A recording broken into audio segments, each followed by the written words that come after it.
Quick IAS compose your dream. Hello दोस्तों, quick IAS में आपका स्वागत है। हमारे चैनल द्वारा लगातार एनसीईआरटी क्लास प्रोवाइड कराई जा रही है। यह एनसीईआरटी क्लास 7 की विज्ञान की जो है एनसीईआरटी है। इसमें चैप्टर नंबर आपका कौन सा है? 6 नंबर चैप्टर है, जीवों में श्वसन। जो हमारे जीव होते हैं, चाहे मानव हो, चाहे कोई पौधा हो, और चाहे कोई जंतु हो, चाहे कोई जानवर हो, चाहे कोई पक्षी हो, वो सांस कैसे लेते हैं उसके बारे में बताया गया है। इसको वीडियो को अंत तक देखिएगा। कहीं कोई डाउट होता है कमेंट करके पूछेगा। आप लोग चैनल को जरूर सब्सक्राइब कर लीजिएगा, बेल आइकन को प्रेस कर लीजिएगा, जिससे इस तरह क्लास आपको लगातार मिलती रहे। हम लोग शुरू करते हैं सीधे चैप्टर की ओर। ये क्लास 7 साइंस के एनसीईआरटी का 6 नंबर चैप्टर है, जीवों में श्वसन। मानव, पौधों और अन्य कई जीव जंतु के बारे में बताया गया है कि वो श्वसन कैसे करते हैं, सांस कैसे लेते हैं, और सांस जो लेते हैं उसकी प्रक्रिया क्या होती है। तो सबकी अलग अलग यहाँ पर बताई गई है। ये भी चैप्टर काफी महत्वपूर्ण है, ठीक है, साइंस के अकॉर्डिंग, क्योंकि यहाँ से क्वेश्चन हमेशा पूछे जाते हैं। तो लिखा हुआ है यहाँ पे, बोझो जो इस एनसीईआरटी में करेक्टर है, तो बोझो अपने दादा दादी से मिलने के लिए उत्सुकता से प्रतीक्षा कर रहा था, जो 1 साल के बाद शहर आ रहे थे। ठीक है, वह शीघ्र से शीघ्र जो है बस स्टॉप पहुंचना चाहता था, ताकि उसका स्वागत कर सके, मतलब उनका स्वागत कर सके। इसीलिए वह भागता हुआ गया और कुछ ही मिनट में बस स्टॉप पहुंच गया। उसकी सांस तेजी से चल रही थी। उसकी दादी ने उससे पूछा कि वह हाफ क्यों रहा है, तो बोझो ने बताया कि वह घर से दौड़ता हुआ आया है। उसे आश्चर्य हुआ कि दौड़ने के बाद वह सांस तेजी से क्यों लेने लगता है। तो इसका मतलब यह हुआ कि जब आदमी दौड़ता है, कोई भी दौड़ता है, तो उसमें एनर्जी ज़्यादा खर्च होती है, तो इसलिए सांस जो है तेजी से अंदर जाने की कोशिश करती है। तो लिखा हुआ है आगे, यह प्रश्न उसके मस्तिष्क में घूमता रहा। बोझो के प्रश्न का उत्तर जानने से पहले यह समझना आवश्यक है कि हम सांस क्यों लेते हैं। सांस लेना जो है श्वसन प्रक्रम का एक चरण है। आइए हम श्वास के बारे में पढ़ें। तो श्वास जो ली जाती है, चाहे मानव हो चाहे कोई जंतु हो, कैसे, उसी की प्रक्रिया को हम इस चैप्टर में पढ़ेंगे। लिखा है कि हम श्वास जो है या श्वसन क्यों करते हैं। ठीक है, तो लिखा है अध्याय 2 में आपने पढ़ा था कि सभी जो है जीव सूक्ष्म इकाइयों के बने होते हैं, जिन्हें हम कोशिकाएं कहते हैं, सेल कहते हैं। कोशिका जीव की सबसे छोटी संरचनात्मक और जो है क्रियात्मक इकाई होती है। याद रखना, जो कोशिका होती है वो किसी भी जीव की संरचनात्मक इकाई भी होती है और क्रियात्मक इकाई होती है, दोनों इकाई होती है। ये बात आपको याद रखना है। आगे लिखा है, जीव की प्रत्येक कोशिका पोषण, परिवहन, उत्सर्जन, जनन जैसे कुछ कार्यों को संपादित करने में कुछ न कुछ भूमिका निभाती है। तो जो हमारे शरीर में कोशिकाएं होती हैं, किसी भी जीव में जो कोशिकाएं होती हैं, वो पोषण भी करती हैं, परिवहन भी करती हैं ऊर्जा का, उत्सर्जन भी करती हैं, जनन भी करती हैं। ठीक है, ये सारा काम कौन करती हैं? कोशिकाएं करती हैं। इन कार्यों को करने के लिए कोशिका को ऊर्जा की आवश्यकता होती है। ठीक है, जब ये सब काम कोशिकाएं करती हैं तो उन्हें किसकी आवश्यकता होती है? ऊर्जा की आवश्यकता होती है। यहाँ तक कि हमें खाना खाते, सोते या अथवा पढ़ते समय भी ऊर्जा की आवश्यकता होती है। हम जब खाना खाते हैं, चलते हैं, सोते हैं, हर समय हमें किसकी आवश्यकता होती है? ऊर्जा की। लेकिन यह ऊर्जा आती कहाँ से है? क्या आप बता सकते हैं कि आपके माता पिता आपसे नियमित रूप से भोजन करने के लिए आग्रह क्यों करते हैं? आग्रह इसलिए करते हैं कि भोजन अगर हम समय से नहीं करेंगे और नियमित भोजन नहीं करेंगे तो हमारे अंदर ऊर्जा की क्या हो जाएगी? कमी हो जाएगी। भोजन में संचित ऊर्जा श्वसन के समय निमुक्त होती है, अतः सभी जीवों को भोजन से ऊर्जा क्या होती है? तो ऊर्जा भोजन से ही मिलती है या प्राप्त होती है। ठीक है, तो प्राप्त करने के लिए श्वसन की आवश्यकता होती है। श्वसन के प्रक्रम में हम पहले सांस द्वारा वायु को अंदर जो शरीर के अंदर ले जाते हैं। आप जानते हैं कि वायु में ऑक्सीजन होती है। फिर हम सांस छोड़ते हुए वायु को जो है बाहर से, मतलब शरीर से बाहर निकालते हैं। इस वायु में सांस द्वारा अंदर ली गई वायु की तुलना में कार्बन डाइऑक्साइड की मात्रा अधिक होती है। तो जब हम सांस लेते हैं तो ऑक्सीजन हमारे शरीर के अंदर जाती है और शरीर के अंदर से कार्बन डाइऑक्साइड कहाँ आती है? बाहर आती है। अर्थात यह कार्बन डाइऑक्साइड समृद्ध होती है। हम जिस वायु को जो है सांस द्वारा अंदर लेते हैं, उसमें उपस्थित ऑक्सीजन शरीर के सभी भागों में और अंततः प्रत्येक कोशिकाओं में ले जाई जाती है। ध्यान रखना, जो हमारे शरीर में ब्लड होता है, वो सारे ऑक्सीजन को जो फेफड़ों से पहुंचता है हमारे शरीर में, वो पूरे शरीर में जो है पहुंचाता है और कोशिकाओं को उसी से ऊर्जा मिलती है। ठीक है, तो कोशिकाओं में यह ऑक्सीजन भोजन के विखंडन में सहायता करती है।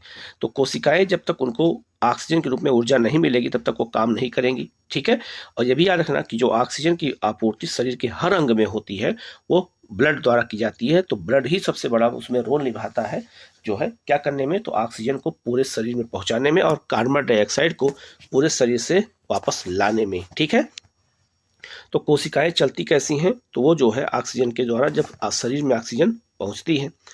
कोशिका में भोजन के विखंडन के प्रक्रम में ऊर्जा मुक्त होती है, इसे हम कोशिकीय श्वसन कहते हैं। सभी जीवों की कोशिकाओं में कोशिकीय श्वसन होता है। तो जितने भी याद रखना, जितने भी जीव हैं, हर जीव में कोशिकाओं में क्या होता है, कोशिकीय श्वसन होता है। अब आप समझ गए होंगे कि शरीर के लिए ऊर्जा कितनी आवश्यकता होती है। आगे बढ़ते हैं, लिखा है कोशिका के अंदर भोजन ग्लूकोज ऑक्सीजन का उपयोग करके कार्बन डाइऑक्साइड और जल में विखंडित हो जाता है। ठीक है, तो जो कोशिका उसके अंदर भोजन क्या होता है, वो ग्लूकोज ऑक्सीजन का उपयोग करके कार्बन डाइऑक्साइड और जल में विखंडित हो जाता है। और जब ग्लूकोज का विखंडन ऑक्सीजन के उपयोग द्वारा होता है तो यह जो है वायवीय श्वसन कहलाता है। ठीक है, ऑक्सीजन की अनुपस्थिति में भी भोजन विखंडित हो सकता है। यह प्रक्रम अवायवीय श्वसन कहलाता है। भोजन के विखंडन से ऊर्जा निमुक्त होती है, याद रखना। तो जो हमारे शरीर में भोजन जब हम करते हैं तो उसका जब विखंडन होता है तभी हमारे शरीर को ऊर्जा मिलती है और तभी हमारे शरीर को जो है काम करने की क्षमता हमारी बढ़ जाती है। यहाँ लिखा है कि ग्लूकोज ऑक्सीजन की उपस्थिति में कार्बन डाइऑक्साइड हो गया जल, और तब वो जो है ऊर्जा बन के तैयार हो जाती है। आगे लिखा है संभवतः आपको मालूम होगा कि ईस्ट जैसे अनेक जीव वायु की अनुपस्थिति में जीवित रह सकते हैं। ऐसे जीव अवायवीय श्वसन के द्वारा ही ऊर्जा प्राप्त करते हैं। तो आपको एक क्वेश्चन यहाँ मिल गया कि जो ईस्ट नामक जीव होते हैं वो श्वसन कैसे करते हैं, तो वो अवायवीय श्वसन करते हैं। ठीक है, इन्हें अवायवीय जीव कहते हैं, ये भी आपको पता चल गया। ऑक्सीजन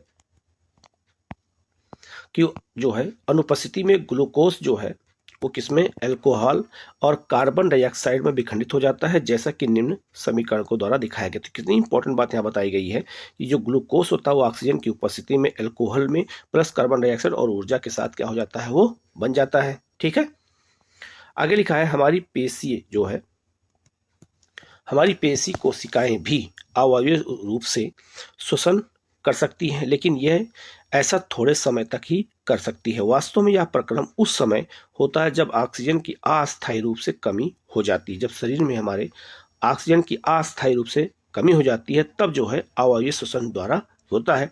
बहुत देर तक व्यायाम करने, तेजी से दौड़ने, कई घंटे टहलने, साइकिल चलाने अथवा भारी वजन उठाने जैसे अनेक कार्यों के लिए अधिक ऊर्जा की आवश्यकता होती है। लेकिन ऊर्जा उत्पन्न करने के लिए हमारे शरीर में ऑक्सीजन की आपूर्ति, ठीक है, ऑक्सीजन की आपूर्ति सीमित होती है। ऐसी स्थिति में पेशीय कोशिकाएं होती हैं वो अवायवीय श्वसन द्वारा ऊर्जा की अतिरिक्त मांग को क्या कर लेती हैं, पूरा कर लेती हैं। ठीक है, जैसे ग्लूकोज पेशी में ऑक्सीजन की उपस्थिति में लैक्टिक अम्ल और फिर ऊर्जा बन जाती है। ठीक है, तो हमारे शरीर को किसकी आवश्यकता ज़्यादा होती है, तो हमारे शरीर को आवश्यकता ज़्यादा होती है जो है ऊर्जा की। ठीक है, यहाँ एक लिखा हुआ है ईस्ट एक कोशिकीय जीव होते हैं। ठीक है, आप ईस्ट का यहाँ पे मैप देख सकते हैं। ईस्ट जो है एक कोशिकीय जीव होते हैं और ईस्ट अवायवीय रूप से श्वसन करते हैं और इस प्रक्रिया के समय अल्कोहल निर्मित करते हैं। अतः इनका उपयोग शराब, वाइन और बियर बनाने के लिए किया जाता है। तो याद रखना ईस्ट का उपयोग किसके लिए करते हैं, जो शराब और वाइन बनाने के लिए करते हैं, अर्थात हर चीजों को सड़ाने का काम करते हैं। तो अल्कोहल बनाने में ईस्ट का उपयोग होता है। ठीक है, आगे बढ़ते हैं। यहाँ लिखा हुआ है, क्या आपने कभी सोचा है कि जो है कि अत्यधिक व्यायाम करने के बाद आपकी पेशियों में ऐंठन क्यों हो जाती है। देखा होगा जो शरीर की पैर की पेशियां होती हैं उनमें ऐंठन हो जाती है। ऐंठन तब होती है जब पेशियां अवायवीय रूप से श्वसन करती हैं। इस प्रक्रम में ग्लूकोज के आंशिक विखंडन से लैक्टिक अम्ल और कार्बन डाइऑक्साइड बनते हैं। तो याद रखना, जो लैक्टिक अम्ल होता है वो हमारे जाके मांसपेशियों में जमा हो जाता है, तभी हमें क्या होता है, दर्द का अनुभव होता है।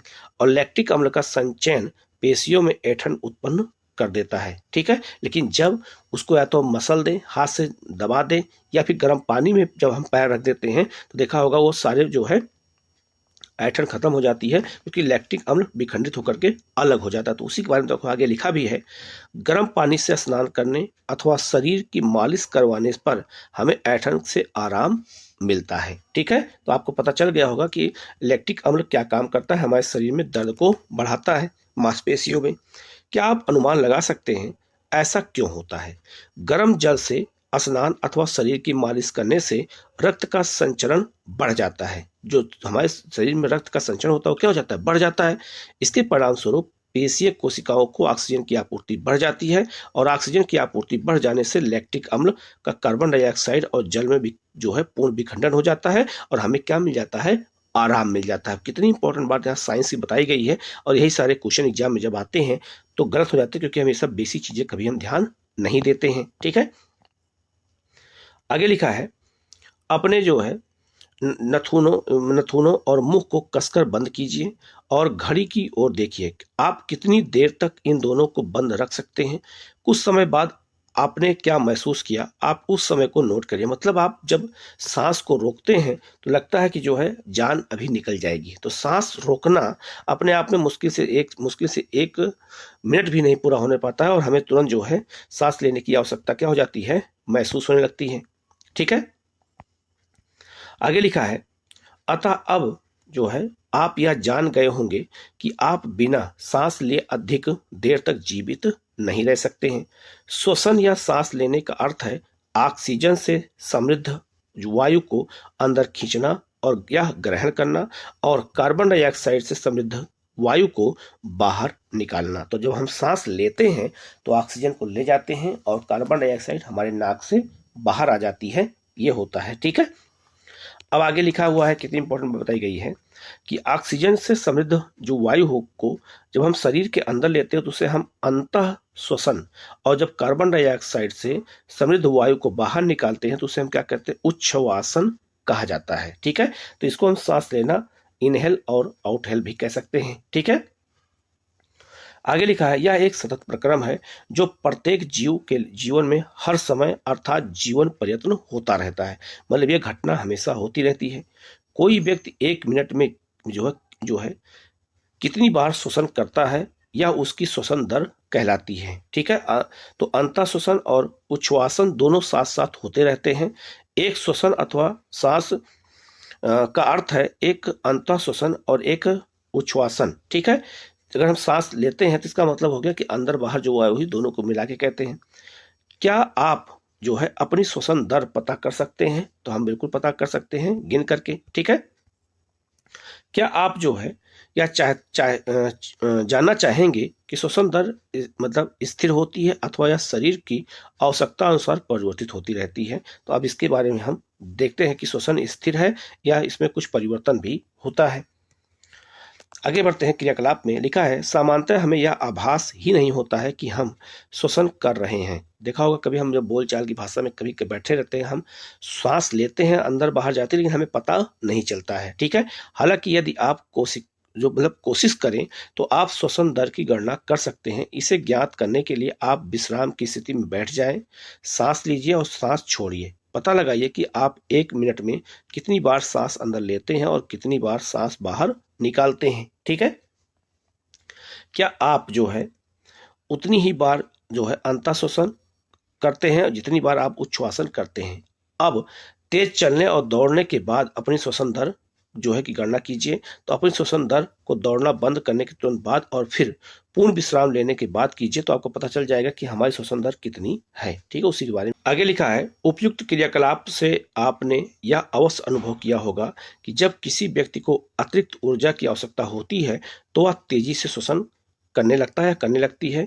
जब याद रखना, जब कभी भी हमें ऊर्जा की अतिरिक्त आवश्यकता होती है, चाहे हम दौड़ने के समय, कोई काम करते समय, तो हम तेजी से सांस लेते हैं। तो इसके परिणाम स्वरूप हमारी कोशिकाओं को अधिक ऑक्सीजन की आपूर्ति होती है, या भोजन के विखंडन की दर को बढ़ा देती है, जिससे अधिक ऊर्जा निमुक्त होती है।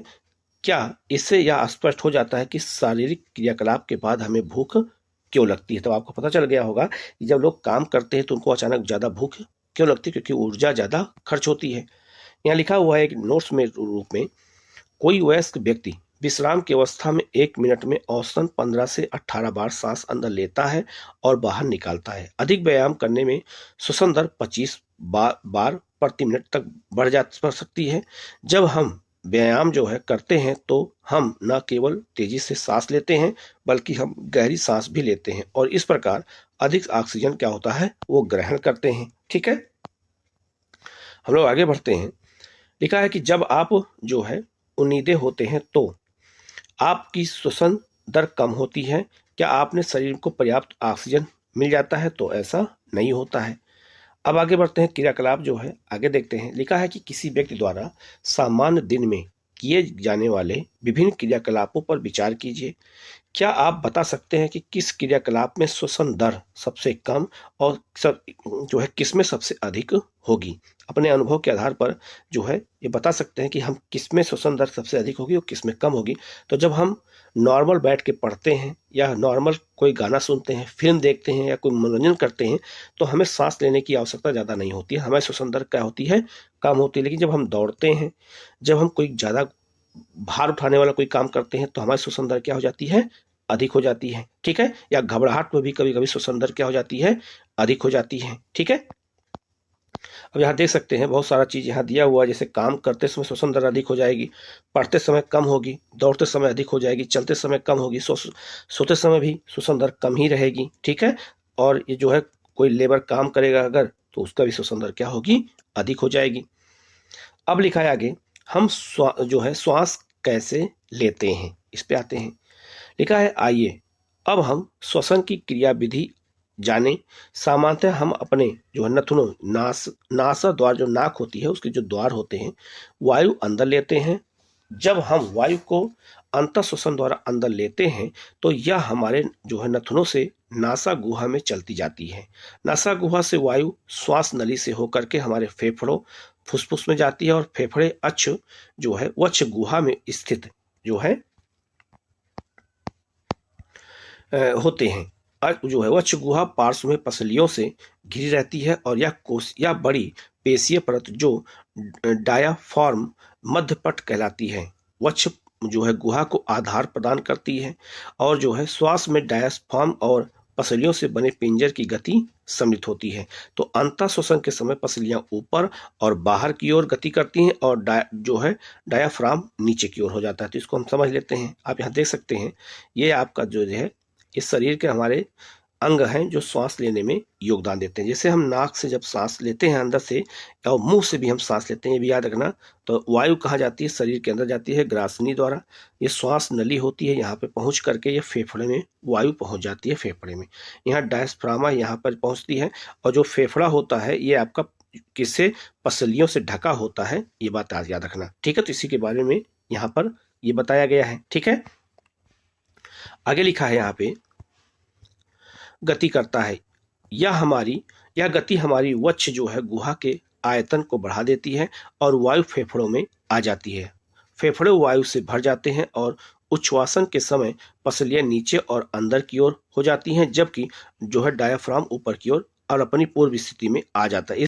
इससे वक्ष गुहा का आयतन कम हो जाता है और इस कारण वायु फेफड़ों से बाहर ढकेल दी जाती है, ठीक है। तो आप ये समझ सकते हैं, जब हम सांस लेते हैं, कभी अनुभव कीजिएगा, जब हम सांस अंदर लेते हैं तो ये फूल करके बाहर की ओर आ जाता है और जब हम सांस छोड़ते हैं तो वायु बाहर हो जाती है तो ये पूरा अंदर की ओर दब जाता है। तो देखा होगा जब हम सांस लेते हैं तो अपने आप ऊपर बाहर ये पसलियां होती रहती हैं। ये उसी के बारे में यहाँ पर ये बताया गया है। आगे लिखा है कि हमारे जो है आसपास की वायु में अनेक प्रकार के अवांछित कण जैसे धूल जो है ध्रुम धूल परागकण आदि होते हैं। जब हम अंतः श्वसन करते हैं तो ये कण हमारी नासा गुहा में उपस्थित रोमों में फंस जाते हैं। तो जो नाक में बाल होते हैं इसीलिए होते हैं कि वो धूल कण और अन्य गंदगी को नाक में जाने ना दें। यद्यपि कभी कभी ऐसे कण जो है नासा गुहा के पार चले जाते हैं, तब यह गुहा को कोमल परत को उच्छेदित कर देते हैं, जिसके परिणामस्वरूप हमें छींक आती है। तो छींक इसीलिए आती है, ठीक है। और छींकने से अवांछित कण वायु के साथ बाहर निकल जाते हैं। इस प्रकार केवल स्वच्छ वायु ही हमारे शरीर में प्रवेश करती है। तो जो हमारे अंदर अगर नाक के अंदर कर जो है वायु प्रदूषण मतलब कि अगर खराब वायु जाना चाहे धूल कण के साथ तो नहीं जा पाएगी। 2 बार रोका जा सकता है, एक बार जो उसमें बाल होते हैं उनके द्वारा और दूसरी बार छींक के द्वारा वो अपने आप बाहर आ जाते हैं। तो हमारे शरीर के अंदर केवल क्या जाती है तो स्वच्छ वायु आती है। अगर आपसे कभी पूछा जाए कि व्यक्ति में छींक क्यों आती है तो आपको समझ में आ गया होगा कि क्यों आती है। ठीक है। दूसरा, छींकते समय भी बताया गया है कि अपने नाक को ढककर रखें। ठीक है। अब यहाँ देख सकते हैं ये उसी चीज को बताया गया है कि जब हम सांस लेते हैं तो ये जो आपका पसलियां है ये फूल जाती हैं और फूल जाती है तो ये ऊपर की ओर भागती हैं। आप कभी अनुभव किए होंगे। ठीक है। और जब हम सांस छोड़ते हैं तो पसलियां नीचे की ओर दब जाती हैं। ये उसी के बारे में यहाँ पर डिटेल में बताया गया है। ठीक है। आगे लिखा है अपने शरीर में हम इन जो है गतियों को आसानी से अनुभव कर सकते हैं। एक गहरी सांस लीजिए, अपनी हथेली को उदर पर रखिए और अंदर की गति को अनुभव कीजिए। तो आप खुद समझ सकते हैं सांस लेते समय पूरा फेफड़ा ऊपर बाहर की ओर जाता है, इसे हम पसलियां कहते हैं। आगे लिखा है धूम्रपान फेफड़ों को क्षति पहुंचाता है। धूम्रपान कैंसर से भी संबंध है, इससे अवश्य बचना चाहिए। तो धूम्रपान नहीं करना चाहिए। आगे लिखा है यह जान लेने के बाद भी कि श्वसन के दौरान वक्ष गुहा के माप में परिवर्तन होते हैं, बच्चे सीना वक्ष फुलाने की स्पर्धा में जो है व्यस्त हो गए, जो है प्रत्येक यह दावा करने लगे कि यह सीना सबसे अधिक किसका है। तो बच्चों लोग ये एक तरह से बच्चों के बीच में एक कहानी के रूप में बताया गया है। आगे लिखा है, आगे बढ़ते हैं क्रियाकलाप की ओर। लिखा है एक गहरी सांस लीजिए, किसी मापन फीते से वक्ष का जो है माप कीजिए। इस माप को सारणी 6.2 में नोट कीजिए। पुनः जो है विस्तारित होने पर वक्ष का अनुमान मतलब माप कीजिए। मतलब हम जब सांस अंदर लेते हैं तब और बाहर तो सीना जो फुलाते हैं जो अंदर जाता है उसके बारे में बताया जा रहा है। तो उसके बारे में विस्तार से यहाँ पर चर्चा के लिए कहा गया है। ठीक है। आगे बढ़ते हैं हम लोग क्रियाकलाप 6.5 में आते हैं। तो लिखा है प्लास्टिक के चौड़े मुख वाली एक बोतल लीजिए, इसके पेंदे को काट कर अलग कर दीजिए और वाई के आकार के कांच अथवा प्लास्टिक की एक नली लीजिए। बोतल के ढक्कन में एक ऐसा छिद्र कीजिए जिससे यह नली आसानी से निकल जाए। नली के जो है साखित सिरे पर 2 गुब्बारे बिना फूले हुए लगा दीजिए और नली जो है चित्र को यहाँ पर आप देख सकते हैं, इसी चीज को यहाँ पर बताया गया है। ठीक है। ये देखिए आप यहाँ पर ये बताया गया कि कैसे फेफड़ा काम करता है। जिसमें हम वायु डालेंगे तो फेफड़ा क्या होगा, ये गुब्बारा फूल जाएगा और जब वायु निकाल लेंगे वो आप बाहर करेंगे तो फेफड़ा क्या होगा, जब गुब्बारे पचक जाएंगे। तो उसी चीज को यहाँ पर बताया गया है। ठीक है। तो लिखा है आगे अब बोतल का ढक्कन लगा दीजिए और उसे इस प्रकार से सील बंद कीजिए कि वह वायु रुद्ध हो जाए, मतलब उसमें अंदर वायु न जाने पाए। बोतल के खुले जो है पेंदे पर रबड़ अथवा प्लास्टिक की एक जो है पतली जो है सीट तानकर किसी रबड़ बैंड की सहायता से बांध दीजिए। फेफड़ों में होने वाले प्रसार को समझने के लिए रबड़ की परत को पकड़कर आधार से नीचे की ओर खींचिए और गुब्बारे को देखिए। इसके बाद रबड़ की परत को ऊपर की ओर ढकेलिए और गुब्बारे को देखिए। अब आपको गुब्बारे में कोई परिवर्तन दिखाई देता है तो यहाँ पे गुब्बारा क्या होगा, उसमें जो है हवा भर जाएगी तो फूल जाएगा और हवा निकल जाएगी तो वो जो है क्या हो जाएगा, सिकुड़ जाएगा। उसी चीज को बताया गया है कि सांस लेने की जो प्रक्रिया होती है उसको या क्रिया विधि के माध्यम से आसानी से प्रयोगशाला में या अपने टीचर के माध्यम से या घर पर बड़ों के द्वारा समझ सकते हैं कि किस तरह से जो है ये जो है सांस लेने में और उसमें कैसे काम करता है हमारा फेफड़ा। आगे लिखा है जो है हम जो है उच्छ्वासन में बाहर क्या निकालते हैं, जब हम सांस छोड़ते हैं तब हम क्या निकालते हैं। तो लिखा है कोई पतली स्वच्छ परख नली लीजिए, उसमें कार्क लगा दीजिए लगी हो। यदि परख नली उपलब्ध ना हो तो आप कांच या प्लास्टिक की बोतल ले लीजिए। परख नली में थोड़ा सा ताजा जो है बना चूने का पानी डालिए और प्लास्टिक की एक जो है स्ट्रा नली को परख नली में इस प्रकार डालिए कि वह चूने के पानी में डूब जाए। अब जो है स्ट्रा के द्वारा जो है धीरे धीरे चूने के पानी में फूंक मारिए। क्या चूने के पानी में कोई परिवर्तन हो दिखाई देता है? क्या आप इसे अध्याय 5 में दिए गए अध्याय के आधार पर समझ सकते हैं? बिल्कुल समझ सकते हैं। आप जानते हैं कि जो है जिस प्रकार वायु का अंतःश्वसन अथवा उच्छ्वासन करते हैं वह गैसों का मिश्रण होती है। ठीक है। तो गैसों के मिश्रण द्वारा होता है ऐसा। ठीक है। आगे लिखा है यहाँ और हम क्या उच्छ्वासित करते हैं, तो क्या हम केवल कार्बन डाइऑक्साइड को जो है सांस द्वारा छोड़ते हैं अथवा उसके साथ गैसों के मिश्रण को भी हम बाहर निकालते हैं। आपने अभी देखा होगा कि अगर आप दर्पण के आगे उच्छ्वास छोड़ते हैं तो उसकी सतह धुंधली दिखाई देती है। कभी आप देखा होगा, अगर आप कभी शीशे के सामने तेजी से जब सांस छोड़ते हैं तो उस पर देखा होगा एक पतली सी परत जम जाती है, ठीक है। तो वो पतली परत क्या है, कोई गैस ही है या नमी के कारण होता है। जल के ये जो है बिंदु कण वहां पे आ जाते हैं, तो जल के जो कण होते हैं वो आकर के वहां लग जाते हैं। कभी आपने शीशा में ऐसा देखा भी होगा, ठीक है। यहाँ लिखा है बेहतर जीवन के लिए श्वास। लिखा है नियमित जो है परंपरागत श्वास व्यायाम प्राणायाम से हमारे फेफड़ों में वायु को अंदर लेने की क्षमता को बढ़ाता है। इस प्रकार हमारे शरीर की कोशिकाओं को ज्यादा ऑक्सीजन की आपूर्ति होती है, जिसके फल अधिक ऊर्जा उत्पन्न होती है, ठीक है। इसलिए जो है व्यायाम करने की सलाह सबको दी जाती है। आप यहाँ देख सकते हैं जो है फेफड़ा क्या काम करता है। तो फेफड़ा जो है 21% ऑक्सीजन को ग्रहण करता है और जो है याद रखना ये 0.04% कार्बन डाइऑक्साइड होती है हमारे वायुमंडल में।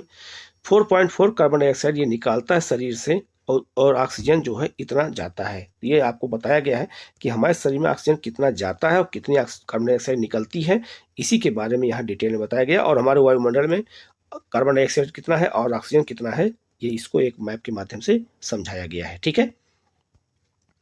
आगे बढ़ते हैं। यहाँ लिखा है अन्य जंतुओं में श्वसन कैसे होता है। तो लिखा है हाथी हो, शेर, गाय, बकरी, मेढक, छिपकली, सर्प और मच्छियों आदि जंतुओं में वक्ष गुहाओं में मनुष्यों की भांति फेफड़े होते हैं। जीव श्वसन कैसे करते हैं, क्या इनके भी मनुष्यों के फेफड़े जैसे ही श्वसन अंग होते हैं। आइए हम इसको पता करते हैं। लिखा है पहले कॉकरोच। जो कॉकरोच होता है, कॉकरोच के शरीर के पार्श्व भाग में छोटे छोटे छिद्र होते हैं। अन्य कीटों के शरीर में भी इस प्रकार के छिद्र होते हैं। ये छिद्र श्वास रंध्र कहलाते हैं और कीटों में गैस के विनिमय के लिए वायु नालिकाओं का जाल बिछा होता है, जो श्वास जो है पड़वाल या जो है वाताक कहलाते हैं, ठीक है। तो याद रखना जो कॉकरोच होता है उसमें जो छिद्र होता है, उन छिद्रों के माध्यम से वो ऑक्सीजन लेते हैं।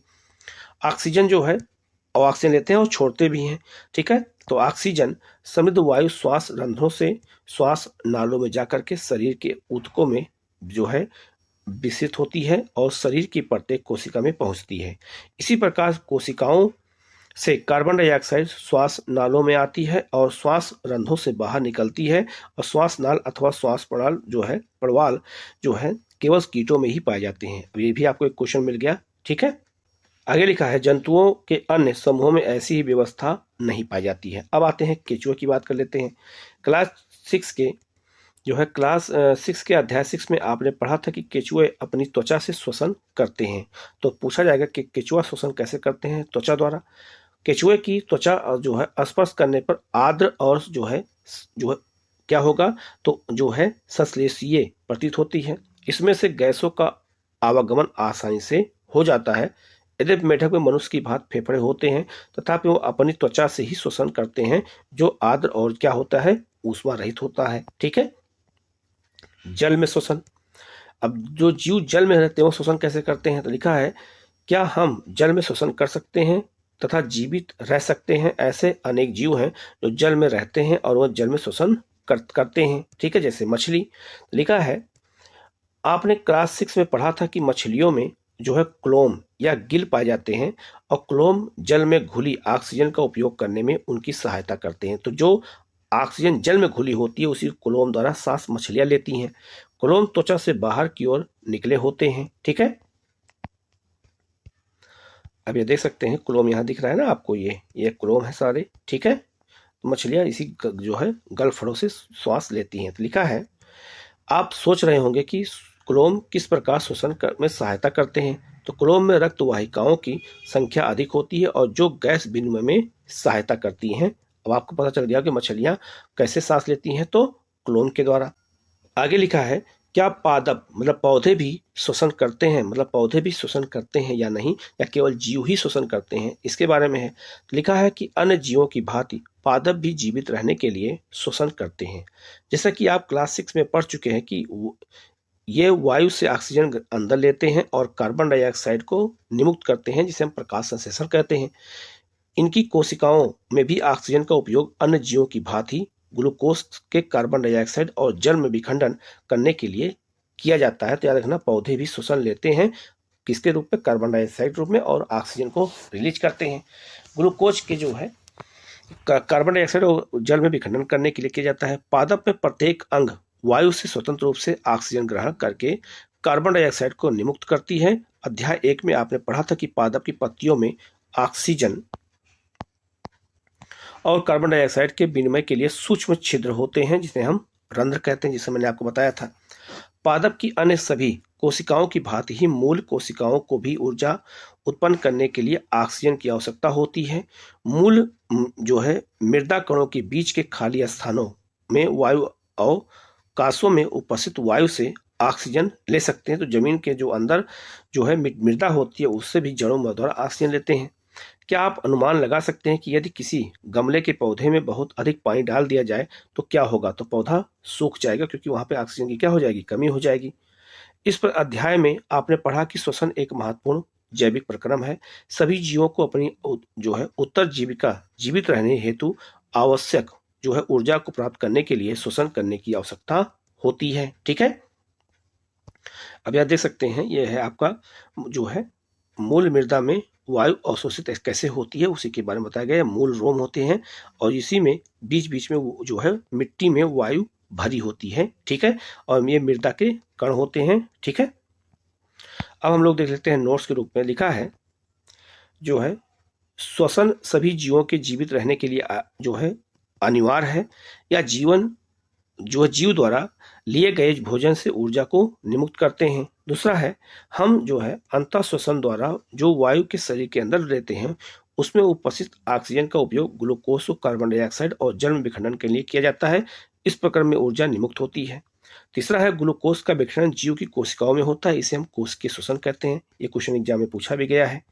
आगे लिखा है, यदि भोजन ग्लूकोज ऑक्सीजन के उपयोग द्वारा विखंडित होता है तो यह वायुवीय श्वसन कहलाता है, और यदि विखंडन ऑक्सीजन की अनुपस्थिति में होता है तो उसे हम अवायुवीय श्वसन कहते हैं। अत्यधिक व्यायाम करते समय जब हमारी जो है पेशी कोशिकाओं में ऑक्सीजन की आपूर्ति अपर्याप्त होती है, तब भोजन का विघटन अवायुवीय श्वसन द्वारा होता है। ये भी आपको याद रखना है। ठीक है, आगे लिखा है इसमें कि सांस लेना श्वसन प्रक्रम का एक चरण है। इसमें जीव ऑक्सीजन समृद्ध वायु को शरीर के अंदर लेता है और कार्बन डाइऑक्साइड वायु को बाहर निकाल देता है। इसे हम गैसों के विनिमय के लिए जाना जाता है। अंतः श्वसन और जो है निश्वसन के जो है किस समय हमारे फेफड़े विस्तारित होते हैं और उच्छ्वासन के समय हमारी मूल जो है अवस्थाओं में आ जाते हैं, जिससे वो जो है नीचे आ जाते हैं। आगे है, शरीर जो है सक्रियता के बढ़ने पर श्वसन दर बढ़ जाती है, मतलब हम ज़्यादा काम करेंगे श्वसन दर क्या हो जाएगी? बढ़ जाएगी। गाय, भैंस, कुत्ते और बिल्ली जैसे जीवों में श्वसन अंग और श्वसन प्रक्रम मानव के समान ही होते हैं। ठीक है, जैसे मानव के वैसे इन जीव के मतलब जानवरों के भी होते हैं। केंचुए में गैसों का विनिमय उनकी आर्द्र त्वचा के माध्यम से होता है, और मछलियों में जो है क्लोम से, और कीटों में श्वास जो है परलाल के माध्यम से होता है। अब आपको समझ आ गया होगा कि सांस लेने के लिए सबके लिए अलग अलग व्यवस्थाएं हैं। पादपों में मूल जो है मृदा में उपस्थित वायु को ग्रहण करते हैं। तो याद रखना, जो पादपों की जड़ होती है जो मृदा में वायु होती है उसको ग्रहण करते हैं, और पत्तियों में इन्हें जो नन्हे छिद्र होते हैं जिन्हें रंध्र कहते हैं, इसमें गैसों का विनिमय होता है। पादप कोशिकाओं में ग्लूकोज का विघटन अन्य जीवों की तरह ही होता है। ठीक है, अब हम लोग कुछ क्वेश्चन देख लेते हैं। तो लिखा है कि तिलचट्टों के शरीर में वायु प्रवेश करती है उनके किस द्वारा?